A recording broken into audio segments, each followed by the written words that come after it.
Mike Tyson's rise to power was never a normal success story because he did not climb boxing, he escaped life through it. Growing up in Brownsville, Brooklyn, one of the most violent environments in America at the time, survival mattered more than childhood, and before reaching teenage years, he had already been arrested dozens of times, not out of rebellion, but because fighting became the only language he understood. He was bullied, emotionally unstable, and constantly angry, and that anger became his protection until the day he met Cus D'Amato, the man who did not try to fix the boy, but decided to reshape him. Cus believed fear controlled every human being, and instead of removing Tyson's fear, he redirected it, convincing him daily that he was unbeatable, repeating the idea so often that it replaced Mike's real personality. Tyson was isolated from normal teenage life and raised inside a psychological system where confidence was manufactured, identity was scripted, and boxing became his only purpose, meaning he never developed emotionally like other young men and only grew as a fighter.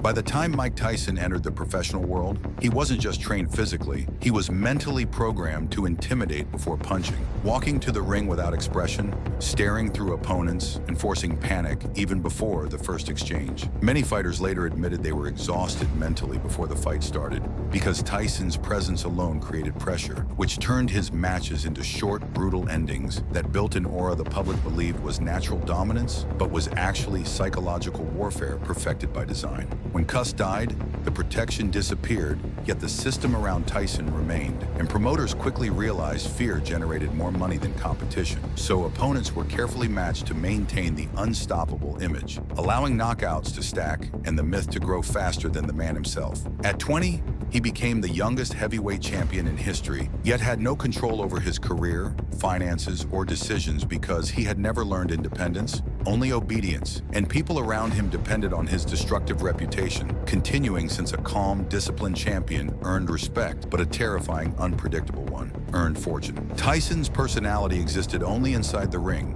and outside it, he struggled to function, leading him to stay mentally locked in combat mode even in normal life, reacting with aggression because that was the only behavior ever reinforced. The public celebrated domination while the person behind it lost stability, and the same psychological conditioning that made him fearless against opponents made him vulnerable without guidance since his confidence depended on the identity built for him rather than self-understanding. His power came from a controlled environment, and once that structure weakened, the fighter remained. But the foundation collapsed, proving his rise was less a natural journey and more the creation of a weapon designed to win quickly, intimidate completely, and generate spectacle. A system that succeeded in building the youngest champion, yet quietly ensured the human behind the champion never truly learned how to live beyond the fight.